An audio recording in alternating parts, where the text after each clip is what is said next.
तो बात करते हैं बॉलीवुड के दो सबसे बड़े सितारों की, सलमान खान और शाहरुख खान। जब भी इन दोनों का नाम एक साथ आता है ना, तो दोस्ती की मिसालों से लेकर दुश्मनी के किस्सों तक सब कुछ याद आ जाता है। बिल्कुल। और हाल ही में 2025 में हवा में फिर से कुछ फुसफुसाहटें हैं, एक नई कानूनी लड़ाई की, एक नए फाइट केस की। हाँ, ये बात चल तो रही है। पर सवाल ये है कि इन बातों में दम कितना है। आज हमारे पास जो जानकारी है उसके आधार पर हम सिर्फ ये नहीं देखेंगे कि सच क्या है, बल्कि ये समझने की कोशिश करेंगे कि सेलिब्रिटी से जुड़ी ऐसी कहानियां मतलब ये बनती कैसे हैं, फैलती कैसे हैं और क्यों हम इन पर यकीन करने को इतने तैयार रहते हैं। हाँ, ये बहुत जरूरी सवाल है। तो चलिए इस पूरी कहानी के ताने बाने को खोल कर देखते हैं। और चलिए शुरू ही उस सवाल के जवाब से करते हैं जो सबके मन में है। जी देखिए, सीधी सी बात यह है कि 2025 में पब्लिक डोमेन में जो भी जानकारी मौजूद है उसके हिसाब से इन दोनों के बीच कोई नया ऑफिशियल कोर्ट केस फाइल नहीं हुआ है। कोई नया केस नहीं है। नहीं। लेकिन असली दिलचस्प सवाल ये नहीं है।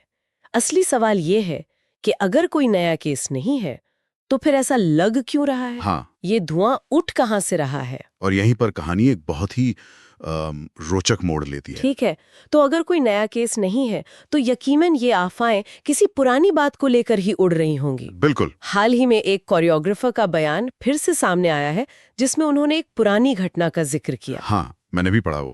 बताया कि कैसे एक फिल्म के सेट पर कुछ लोगों ने औरतों से बदतमीजी की तो सलमान को गुस्सा आया और शाहरुख ने तो बचाव में लाठियां तक उठा ली थी। हाँ, और यही वो किस्सा है जिसे हाल में खूब उछाला गया है। लेकिन जरा रुक कर सोचिए, इस कहानी का मतलब क्या है? ये कहानी तो दो सितारों के बीच की लड़ाई की है ही नहीं। नहीं, ये तो एक ऐसी घटना है जहां दोनों ने मिलकर एक साथ खड़े होकर किसी गलत चीज का विरोध किया। अच्छा, ये उनकी आपसी दुश्मनी का नहीं, बल्कि एक तरह से उनके साझा नैतिक स्टैंड का किस्सा है।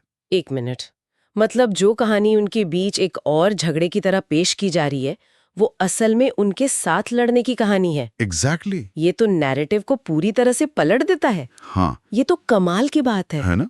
तो फिर अगर ये कहानी गलत तरीके से पेश की गई तो उस सबसे बड़ी सबसे ड्रामेटिक कहानी का क्या जो दशकों से सुनाई जा रही है, वो बंदूक वाला किस्सा? वो तो इस पूरे मामले का सबसे क्लासिक उदाहरण है। हाँ, कहानी ये है कि सालों पहले एक फिल्म की शूटिंग पर सलमान ने शाहरुख पर बंदूक तान दी थी। सुनने में ये बहुत बहुत गंभीर लगता है। बहुत ज्यादा ऐसा लगता है कि बस बात हाथ से निकल ही गई थी। हाँ, और इसे हमेशा उनकी दुश्मनी के सबसे खतरनाक मोड़ की तरह पेश किया जाता है। बिल्कुल बिल्कुल। लेकिन जो रिपोर्ट्स हैं और जो लोग उस वक्त सेट पर मौजूद थे वो एक अलग ही तस्वीर पेश करते हैं। क्या कहते हैं वो? उनके मुताबिक ये एक बचकाना प्रैंक था, एक ड्रामा था, और सबसे जरूरी बात, वो बंदूक खाली थी, उसमें सिर्फ ब्लैंक्स थे। क्या? हाँ, तो सोचिए, एक बचकाना मजाक जो शायद उस दिन सेट पर हंसी मजाक में खत्म भी हो गया होगा, उसे आज दशकों बाद एक जानलेवा हमले की कोशिश की तरह याद किया जाता है। ये तो अविश्वसनीय है। मतलब जो कहानी उनकी दुश्मनी का सबसे बड़ा सबूत मानी जाती थी वो असल में एक मजाक थी। बस एक मजाक। तो फिर असली सवाल ये नहीं है कि सेट पर क्या हुआ था, असली सवाल ये है कि वो मजाक आज भी एक गंभीर घटना के तौर पर जिंदा कैसे है? सही सवाल। इसके पीछे कौन सी मशीनरी काम कर रही है जो इन कहानियों को मरने ही नहीं देती? आपने बिल्कुल सही शब्द इस्तेमाल किया, मशीनरी।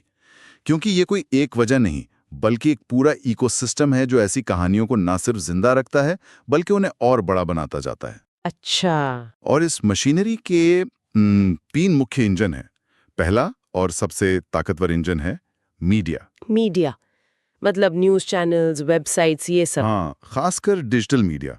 आज के दौर में मीडिया को 24 घंटे कंटेंट चाहिए।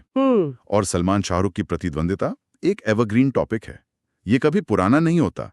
तो जब कोई नई खबर नहीं होती तो पुरानी फाइलों को खोला जाता है। अच्छा, पुरानी कहानियों को रिसाइकल किया जाता है। पुरानी पार्टियों के झगड़े, पुराने इंटरव्यू की कड़वी बातें, सेट पर हुए मनमुटाव, इन्हें बार बार रिसाइकल किया जाता है। और ये सिर्फ बॉलीवुड तक सीमित नहीं है ना? राजनीति में भी तो यही होता है। बिल्कुल। चुनाव आने पर दशकों पुराने बयान और वीडियो निकाल लिए जाते हैं ताकि एक नया नैरेटिव बनाया जा सके।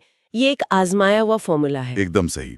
ये एक पैटर्न है और इसके पीछे की इकोनॉमिक्स बहुत सीधी है। वो कैसे? शाहरुख और सलमान फिर हुए दोस्त वाली हेडलाइन पर शायद 10,000 क्लिक आएंगे। शायद।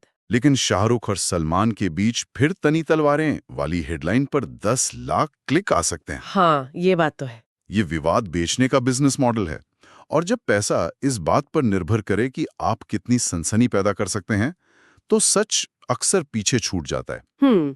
मीडिया इस मशीनरी को तेल देता है, उसे चलाता है। तो मीडिया इस आग को हवा देता है, लेकिन उस आग को फैलाने का काम कौन करता है? मुझे लगता है इसका जवाब हम सब जानते हैं। फैंस और सोशल मीडिया। बिल्कुल। ये इस मशीनरी का दूसरा और शायद सबसे अप्रत्याशित इंजन है। सोशल मीडिया पर हर फैन अपने पसंदीदा सितारे का सिपाही है। हाँ। वहां लॉजिक से ज्यादा लॉयल्टी काम करती है। तो जब मीडिया कोई पुरानी कहानी फिर से चलाता है, तो दोनों सितारों के फैन ग्रुप्स उसे हथियार की तरह इस्तेमाल करते हैं। फैन वॉर्स शुरू हो जाती हैं। हाँ, बहसें होती हैं, मीम्स बनते हैं, और देखते ही देखते वो पुरानी बासी खबर ट्विटर पर ट्रेंड करने लगती है। पर क्या ये सिर्फ हार्मलेस फैन वॉर्स तक ही सीमित है, या इसका कोई ज्यादा गहरा, ज्यादा खतरनाक पहलू भी है? इसका एक बहुत खतरनाक पहलू है, और वो है जानबूझकर फैलाई जाने वाली गलत जानकारी। मतलब फेक न्यूज। एक तरह से हाँ। कई रिपोर्ट्स बताती हैं कि कुछ ट्रोल अकाउंट्स या फैन ग्रुप्स जानबूझकर एडिटेड तस्वीरें, नकली स्क्रीनशॉट्स या मनगढ़ंत किस्से बनाकर फैलाते हैं। अच्छा। मान लीजिए किसी ने शाहरुख के किसी पुराने इंटरव्यू से एक लाइन उठाई और उसे सलमान के हालिया बयान के जवाब की तरह पेश कर दिया, एक झूठा कॉन्टेक्स्ट बना दिया। अब एक आम फैन के लिए यह वेरीफाई करना लगभग नामुमकिन है। वो उसे सच मानकर शेयर कर देता है, और फिर वो झूठ हजारों लाखों लोगों तक पहुंच जाता है। और कुछ ही घंटों में एक झूठ सच का लबादा ओढ़ लेता है। Exactly. और एक बार कोई चीज वायरल हो जाए, फिर तो सच्चाई का पता लगाना और भी मुश्किल हो जाता है। तो पहला इंजन हुआ मीडिया की जरूरत, दूसरा हुआ फैंस का जुनून। इस मशीनरी का तीसरा इंजन क्या है? तीसरा इंजन थोड़ा बारीक है, और वो है बयानों की गलत व्याख्या। गलत व्याख्या कैसे? अक्सर कोई सितारा किसी इंटरव्यू में बहुत ईमानदारी से कोई पुरानी बात बताता है। हो सकता है वो अपनी किसी गलती का जिक्र कर रहा हो, या किसी पुराने मनमुटाव को याद कर रहा हो। जी। वो शायद एक लंबी न्यूआंस्ड बातचीत का हिस्सा होता है। मैंने ये होते हुए देखा है। 1 घंटे के पॉडकास्ट में कोई बहुत समझदारी वाली बात कहेगा, लेकिन हेडलाइन बनेगी उस एक लाइन की जो सबसे ज्यादा विवाद पैदा कर सकती है। बिल्कुल। पूरे संदर्भ को कूड़ेदान में फेंक दिया जाता है। आपने पकड़ लिया। उस 1 घंटे की बातचीत से सिर्फ वो 30 सेकंड का हिस्सा निकाला जाएगा जिसमें थोड़ी सी भी कड़वाहट या ड्रामा हो, और फिर हेडलाइन बनेगी, सलमान ने कबूला शाहरुख से थी जलन, या शाहरुख ने सालों बाद खोला राज। जबकि असलियत में वो बातचीत शायद सुलह है या आत्मचिंतन के बारे में हो। हाँ, इस तरह सितारों के अपने ही शब्दों को उनके खिलाफ हथियार की तरह इस्तेमाल किया जाता है, ताकि ये लड़ाई की कहानी हमेशा चलती रहे। तो ये 3 इंजन हैं, मीडिया का रिसाइकलिंग, सोशल मीडिया पर फैंस का जुनून, और बयानों को संदर्भ से काटकर पेश करना। और ये तीनों मिलकर एक ऐसा चक्रव्यूह बना देते हैं जिससे बाहर निकलना लगभग नामुमकिन है। ऐसा लगता है कि कहीं ना कहीं कुछ तो हो ही रहा है, जबकि असल में शायद कुछ भी नया नहीं हो रहा होता। एकदम। ये एक सेल्फ सस्टेनिंग इकोसिस्टम है। Self sustain. हाँ, मीडिया एक कहानी फेंकता है, फैंस उसे वायरल करते हैं, और फिर किसी सितारे से उसी वायरल चीज पर सवाल पूछा जाता है, जिसके जवाब को फिर से एक नई कहानी बनाकर मीडिया पेश कर देता है। ये चक्र चलता रहता है, चलता रहता है, चलता रहता है। तो अगर हम 2025 में खड़े होकर इस पूरी तस्वीर को देखें, तो इन सब का मतलब क्या निकलता है? इस सब जानकारी को एक साथ रखकर क्या कहा जा सकता है? इसका मतलब ये है कि सलमान और शाहरुख के बीच का रिश्ता अब सिर्फ उनका निजी रिश्ता नहीं रहा। तो फिर क्या बन गया है? ये एक पब्लिक प्रॉपर्टी बन गया है, एक नेशनल ड्रामा सीरीज की तरह, जिसके नए सीजन का लोग इंतजार करते हैं। वाह। और इस सीरीज के राइटर सिर्फ वो दोनों नहीं हैं। इसके राइटर मीडिया हाउसेज हैं, सोशल मीडिया इन्फ्लुएंसर्स हैं, फैन क्लब्स हैं, और कहीं ना कहीं हम सब भी हैं जो इन कहानियों को पढ़ते और शेयर करते हैं। तो ये कहना गलत नहीं होगा कि जो धुआं हमें 2025 में दिख रहा है, उसके पीछे कोई नई आग नहीं है। नहीं, ये तो पुरानी अंगारियों को ही इस 3 इंजन वाली मशीनरी से लगातार हवा दी जा रही है, ताकि वो बुझने ना पाए। बिल्कुल। और ये केस स्टडी इस बात को समझने के लिए परफेक्ट है कि आज के दौर में सच क्या होता है। क्या सच वो है जो असल में हुआ, या सच वो है जिसे लाखों लोग सच मान रहे हैं? ये बहुत गहरा सवाल है। इन दोनों सितारों के मामले में तथ्य और कल्पना के बीच की रेखा इतनी धुंधली हो चुकी है कि शायद अब उन्हें खुद भी नहीं पता होगा कि उनकी असल कहानी क्या है और लोगों द्वारा बनाई गई कहानी क्या है। ये बहुत गहरी बात है। हम सिर्फ 2 इंसानों के रिश्ते को नहीं देख रहे, हम उस रिश्ते के इर्द गिर्द बुनी गई एक पूरी पौराणिक कथा को देख रहे हैं। हाँ, एक ऐसी कहानी जिसे पीढ़ी दर पीढ़ी सुनाया जा रहा है। हाँ, और उस कहानी में हमेशा एक हीरो और एक विलन की जरूरत होती है। भले ही असल जिंदगी में वो दोनों सिर्फ दो इंसान हों, जो कभी दोस्त रहे, कभी प्रतिस्पर्धी, और अब शायद दो ऐसे लोग हैं जो एक दूसरे की इज्जत करते हैं। लेकिन इतनी सरल कहानी किसी को नहीं चाहिए। किसी को नहीं चाहिए।